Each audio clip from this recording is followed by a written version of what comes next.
Olá pessoal, tudo bem com vocês?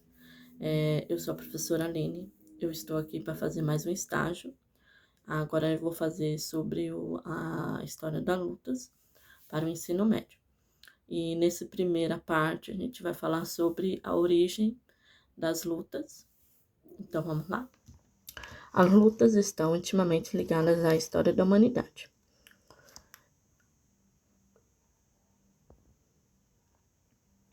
Lutar era a única maneira de permanecer vivo. Os homens nessa época utilizavam a luta para brigar pela sobrevivência. A luta para eles era o meio mais natural e primitivo do ataque e defesa. Sua finalidade era submeter, a humilhar ou até mesmo eliminar os seus adversários, ou animais que apresentavam perigo.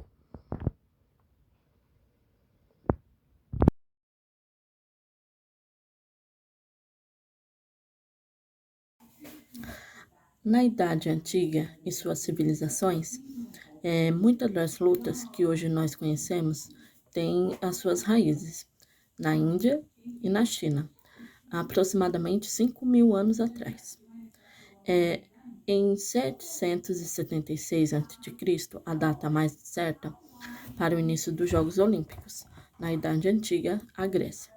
Já se tem notícia que as lutas faziam dessa competição era o boxe, o sting e brancácio, que floresceram nessa época.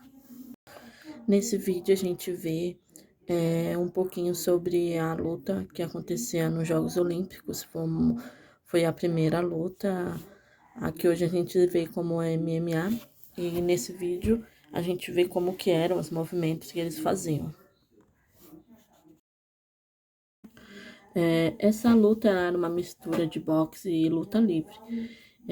Ela era muito popular na Grécia Antiga, né? Que eram pelos soldados gregos, que inclui os poderosos exércitos de Esparta e o Alexandre o Grande. E alguns historiadores relatam diversos tipos dessa luta, que é uma luta do solo, lembrando que tem os aspectos de artes marciais. E podemos citar a modalidade como da origem do Vale Tudo, que é o atual.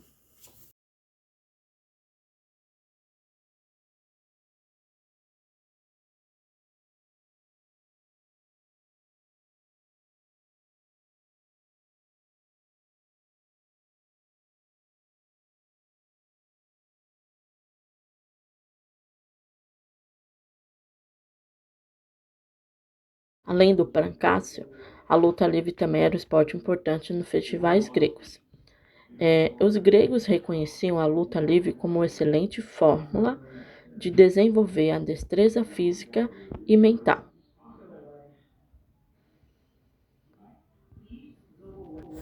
Lutas romanas. Os gladiadores eram lutadores que participavam de torneios de lutas na Roma Antiga. De origem escrava, estes homens eram treinados para estes combates, que serviam de entretenimento para os habitantes de Roma e das suas províncias. As principais características desses gladiadores eram escolhidos entre os prisioneiros de guerra e escravos. Com o passar das lutas, o caso reunisse muitas vitórias, tornavam-se heróis populares. Nas arenas mais famosa era o Coliseu de Roma.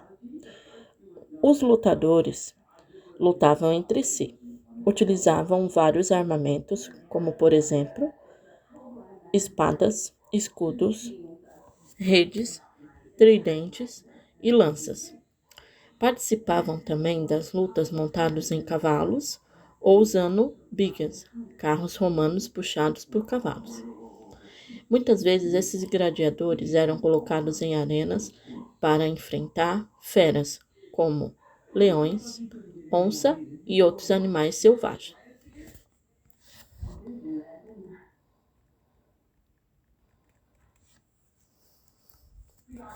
É, a luta entre gladiadores fazia parte da política do pão e o circo, instituída no Império Romano, cujo objetivo principal era amenizar a revolta dos romanos com os problemas sociais. Uma das maiores revoltas populares ocorridas na Roma antiga foi liderado pelo gladiador e escravo chamado Espartaco.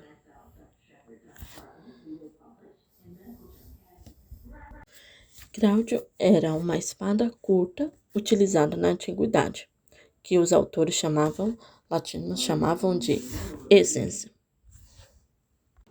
Lanista era o mestre dos gladiadores ou de esgrima entre os antigos romanos, contratado para gladiadores, aquele que ensinava a combater. Um dos gladiadores era a principal escola e acampamentos para os gladiadores da Roma Antiga, localizado entre o Vale do Esquilmo e o Lécio. O cardápio incluía muita carne vermelha ou de peixe, dependendo da região, além de grãos, pães, ovos e cereais, tudo temperado com cinzas de madeira.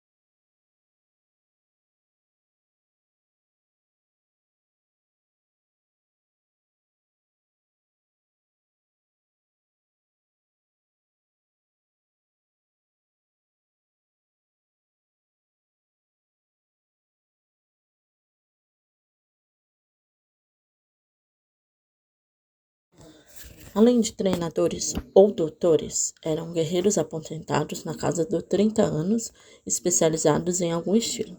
Mestres dos lutadores de retiários, aqueles que usavam rede e tridente, por exemplo, eram os doutores reatade. Murmillo era um tipo de gladiador do Império Romano que carregava um grande escudo numa mão e uma espada curta. Retiários era um tipo de gladiador do Império Romano que lutava, todo equipado como um pescador, uma rede, uma tarafa ou um tridente, ou um punhal de lâmina curta. Tarso era uma das 6 categorias do gladiador romano. Sua arma era uma espada curva e usava como defesa de escudo quadrado.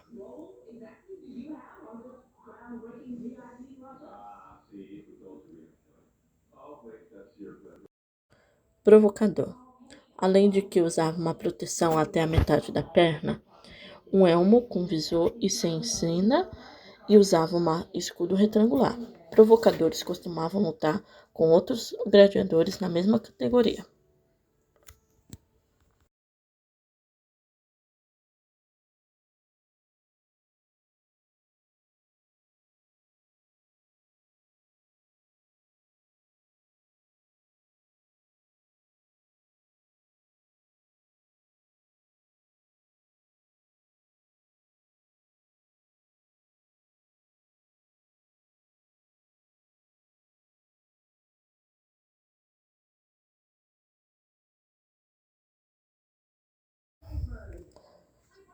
Homens e mulheres lutavam para sobreviver na Idade Romana.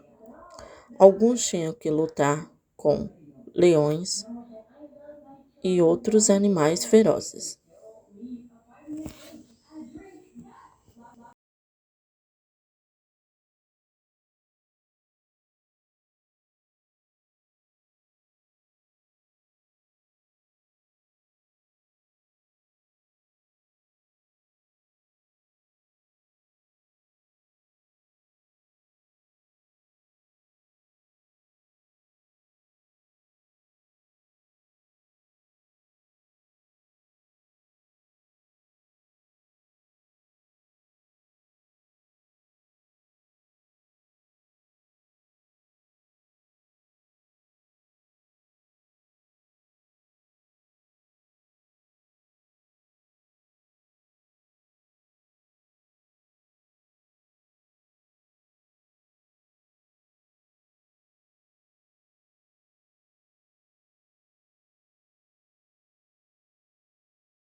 Quando o gladiador ganhava do teu oponente, ele era reverenciado.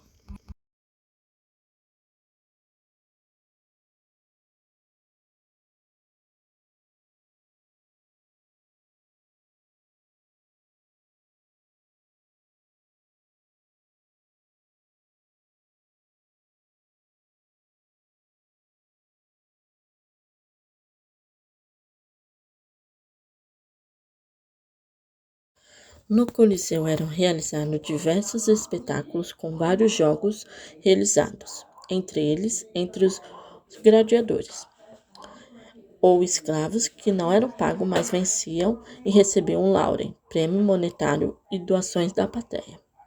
Outro tipo de espetáculo era a caça de animais, e eram utilizados animais selvagens importados da África.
Agora a gente vai ver a Idade Média e a gente vai ver também a história dos monges lutadores. A milenar cultura chinesa é certamente uma das mais intrigantes e diversificadas do mundo. Existem inúmeras histórias sobre grandes batalhas, imperadores cruéis ou benevolentes e heróis incrivelmente habilidosos. Em grande parte dessas histórias, as artes marciais exercem um papel fundamental na sociedade chinesa, sendo praticadas por pessoas de diferentes classes sociais. As artes marciais chinesas ficaram popularmente conhecidas no Ocidente pelo nome de Kung Fu, e suas origens estão fortemente ligadas com o lendário Templo Shaolin e seus monges guerreiros. O Templo Shaolin é um famoso mosteiro budista que foi construído no ano 495 pelo imperador Xiaowen, da dinastia Wei do Norte. O templo fica localizado na vertente ocidental do Monte Song, onde hoje fica a província de Henan, na atual República Popular da China. Inicialmente, o Templo Shaolin era um mosteiro comum, que passou a ganhar importância com a chegada de um monge indiano, chamado Bodhidharma. Existem poucas informações contemporâneas sobre a vida de Bodhidharma, já que suas narrativas assumiram um caráter semi-lendário com o passar do tempo. Uma das versões mais aceitas é que Bodhidharma nasceu no sul da Índia e era filho do rei Sughanda, e como fazia parte de uma família nobre, recebeu uma educação privilegiada, sendo treinado desde a infância nos estilos de combate chamados Vajramushit e Kalaripayattu, que são consideradas as primeiras de todas as artes marciais. Bodhidharma viajou para a China, onde passou a difundir o budismo e as práticas de meditação, ganhando muitos seguidores e chamando a atenção de pessoas importantes da nobreza chinesa, até receber o convite de se hospedar no Templo Shaolin. Bodhidharma passaria 9 anos meditando em uma caverna próxima ao templo, recebendo a visita dos monges Shaolins que lhe traziam comida e buscavam conselhos espirituais. Diz a lenda que Bodhidharma deparou-se com a precária condição de saúde dos monges, já que estes não praticavam atividades físicas e geralmente dispunham de uma alimentação pobre em nutrientes. Foi então que ele teria iniciado os monges na prática de uma série de exercícios físicos, baseados na arte marcial indiana do Vajramushit, ao mesmo tempo em que transmitia-lhes os fundamentos da filosofia Zen, com o objetivo de reabilitá-los tanto fisicamente quanto espiritualmente. Assim, nasceria o famoso e temido Kung Fu Shaolin, que em chinês é chamado de Shaolin Quan. Bodhidharma ensinou aos monges Shaolins exercícios baseados em métodos de respiração profunda e yoga, além dos movimentos corporais inspirados no comportamento dos animais selvagens, como tigres, cobras, macacos e aves. A prática de tais exercícios logo se tornou uma tradição entre os monges Shaolin, e gradualmente foram desenvolvidas novas posturas e sequências de golpes, formando um sistema complexo de diferentes estilos de Kung Fu. Muitos monges iniciaram o treinamento ainda na infância, entre os 9 e 12 anos de idade, passando por sessões severas de treinamento para fortalecer o corpo e a mente. Como resultado, foi observada uma grande melhoria na saúde dos habitantes do templo. Mas o Kung Fu Shaolin não servia apenas como uma prática recreativa e esportiva, já que muitas regiões da China eram assoladas por grupos de bandoleiros que saqueavam pequenos vilarejos e, por vezes, atacavam templos budistas, já que os pacíficos monges eram considerados alvos fáceis. Para defender o seu templo, os monges Shaolins empregaram suas técnicas de luta contra inúmeros atacantes, comprovando a grande habilidade dos monges e espalhando ainda mais a fama do Templo Shaolin. Para aumentar suas chances de sucesso contra os criminosos, os Shaolins passaram a empregar o treinamento em diversos tipos de armas, como bastões feitos de ferro ou madeira, espadas, lanças e praticamente qualquer outro objeto que pudesse ser usado como arma. Não tardou muito para que a crescente fama do Templo Shaolin começasse a atrair pessoas de diferentes partes da China, alguns buscando a oportunidade de se alistar no templo ou apenas saciar a curiosidade sobre os famosos monges guerreiros. No entanto, não era permitida a entrada de qualquer pessoa no Templo Shaolin, e era ainda mais difícil ser aceito como discípulo. Os aspirantes a monge deveriam passar vários dias meditando na frente do templo, passar fome, frio e sono, para demonstrar sua determinação e devoção para com os caminhos de Buda. Uma vez aceito, o acólito deveria raspar o cabelo e prestar uma série de juramentos como usar suas técnicas somente para defesa pessoal, ser honesto, e sempre demonstrar cordialidade, jamais comer carne ou provar bebidas alcoólicas, e evitar a cobiça e a agressividade. Parte do treinamento físico e disciplinar era incluído nas tarefas do dia a dia, com os monges sendo encarregados de cuidar das plantações de vegetais, cozinhar grandes quantidades de arroz para alimentar todos os discípulos e fazer a limpeza e manutenção do templo, ao passo que cultiva a humildade e a disciplina em todas as horas do dia. O templo Shaolin vivenciou sua época de ouro durante a dinastia Tang, que governou grande parte do território chinês entre os anos 618 a 907 d.C. Há uma história que conta que no início do século VII, um grupo formado por 13 monges Shaolin participou da Batalha de Hulao, onde representaram um papel importante salvando a vida do futuro imperador da dinastia Tang. Como recompensa por sua coragem, o imperador da dinastia Tang presenteou o templo Shaolin com generosas doações em alimentos e objetos preciosos. Também há registro sobre a participação dos guerreiros Shaolin em 4 grandes guerras, ocorridas entre 1533 e 1555, nas quais os monges lutaram contra a invasão de piratas japoneses que estavam devastando muitos vilarejos. Mas a história dos Shaolins nem sempre foi gloriosa, e o templo foi destruído e reconstruído inúmeras vezes, tendo sido atacado por bandidos durante um evento que ficou conhecido como a Rebelião dos Turbantes Vermelhos, que ocorreu em meados do século XIV. Neste ocorrido, os criminosos saquearam e incendiaram o monastério, o que deixou o templo Shaolin abandonado por mais de 6 anos. Houve também conflitos entre os Shaolins e a corte imperial de algumas dinastias, pois muitas vezes os monges armados eram vistos como uma ameaça, já que formavam um exército independente e preocupavam alguns generais e imperadores. Em alguns períodos da história chinesa, os templos budistas foram perseguidos por governos que buscavam reprimir a influência dos monges sobre a população. Essa influência poderia instigar revoltas entre os camponeses, que muitas vezes eram oprimidos por altos impostos e ameaçados de retaliação feitas pelos oficiais militares. Para evitar serem perseguidos pelos exércitos imperiais, os monges passaram a evitar o porte de armas em público e se especializaram no uso de bastões de madeira, já que essa seria uma arma menos letal e intimidadora.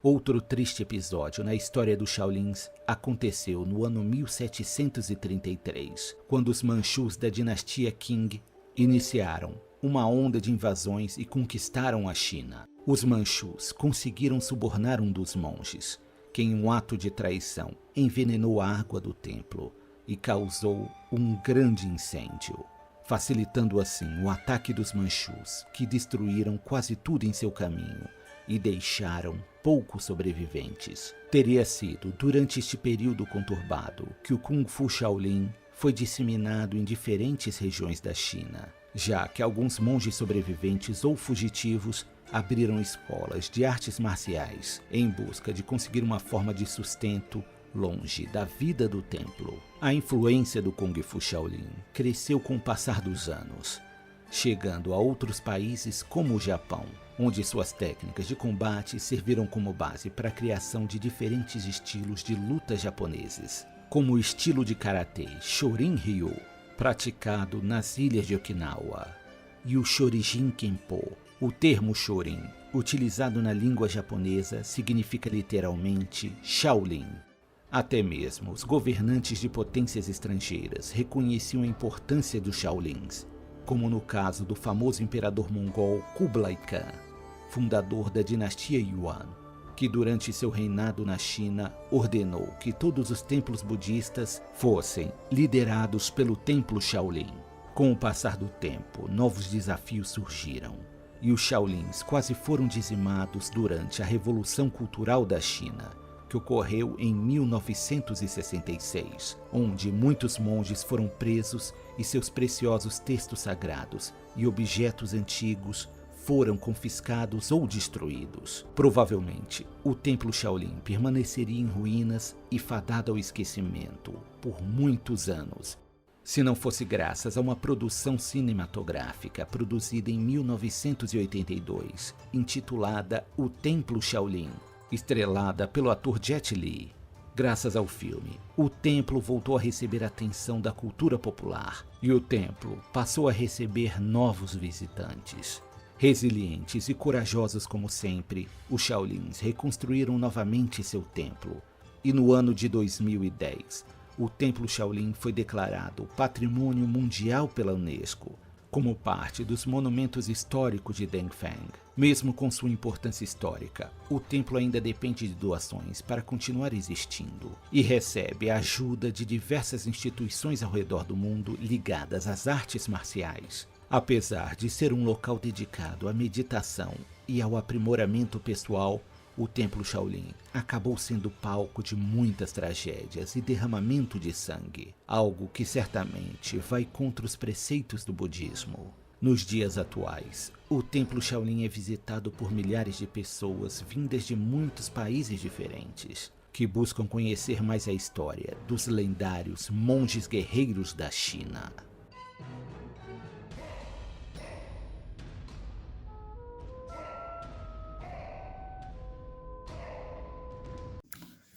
Já no Japão, no século X, surge a figura do samurai, um lutador que tinha por função principal defender o seu senhor no templo do Japão feudal.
O sistema feudal japonês era fundamentado sobre as castas dos samurais divididos em clãs. Em cada clã desse próprio estilo do jiu-jitsu, e durante os confrontos e desafios, as técnicas eram conhecidas pelos adversários.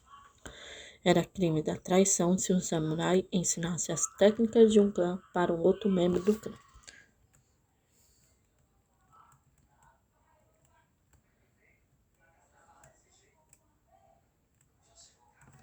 Durante essa época, várias escolas se fundiram, e o mais célebre de todas foram a Kodokan. Uniu vários mestres em diferentes estilos de jiu-jitsu e várias técnicas.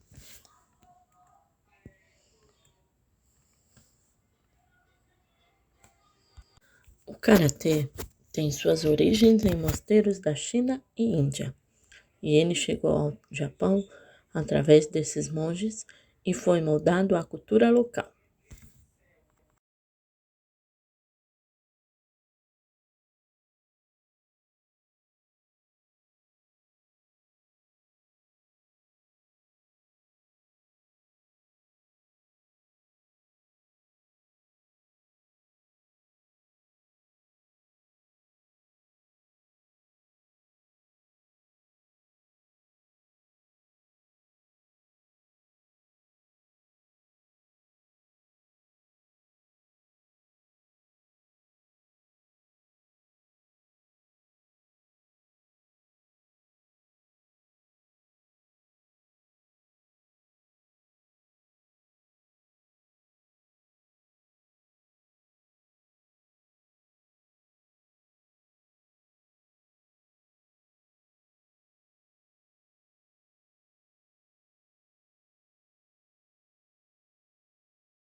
Antigamente, o esporte era para sobreviver no seu cotidiano, era lutar ou morrer.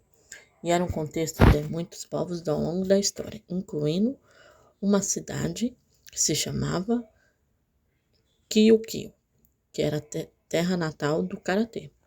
As ilhas de Kyukyu, anexadas pelo Japão, era uma posição onde ficavam as rotas de comércios marítimos de embarcação vinda da China, Japão e Coreia, e outros países. As vestimentas eram de uma técnica antiga e foram misturadas com importantes de outros países para o reino do Rio, e formando uma arte completamente nova. O foco dessa mistura é a efetividade do guerreiro sobreviver a várias abordagens de agressões. A China teve influência muito forte, isso porque durante muito tempo houve uma relação muito próxima de troca entre duas nações, com comunidades chinesas se estabelecendo em Ryukyu e a cidade viajando até a China para estudar as artes e tecnologias.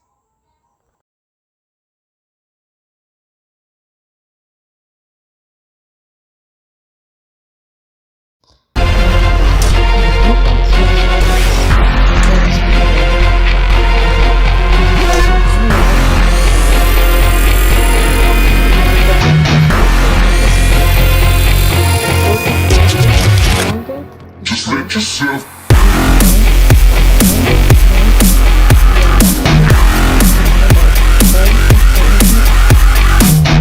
Idade Moderna. No século XVI, a mão de obra escrava africana foi muito utilizada no Brasil. da necessidade de se proteger contra a violência e repressão dos colonizadores, os escravos africanos criaram a capoeira. Já no século XVIII, surge o Kung Fu. Em 1150, as técnicas da arte marcial chinesa do Tai Chi Chuan são escritas. Já no ano em 1882, surge o Judô, quando o japonês Shigeru Kano modifica o tradicional Jiu-Jitsu. Já no ano de 1893, Edward William Brenton Wingate viaja para o Japão para estudar o Jiu-Jitsu e ele cria o Batitsu. No ano de 1896, aconteceram os primeiros Jogos Olímpicos da Era Moderna, e nessa edição a luta fez parte da programação. No mesmo ano, em 1896 e 1904, a luta grega-romana esteve presente nas programações dos Jogos Olímpicos, e 2008 também. Já em 1986 a 2008, o esgrima esteve presente na programação dos Jogos Olímpicos. Nos anos de 1900 a 1920, o cabo de guerra esteve presente na programação dos Jogos Olímpicos. Nos anos de 1904 a 1908 e 1920 a 2008, o boxe esteve presente na programação dos Jogos Olímpicos. Para a gente finalizar, o judô esteve nos Jogos Olímpicos nos anos de 1964 e 1972 a 2008. E o taekwondo esteve nos Jogos do ano de 2000 a 2008.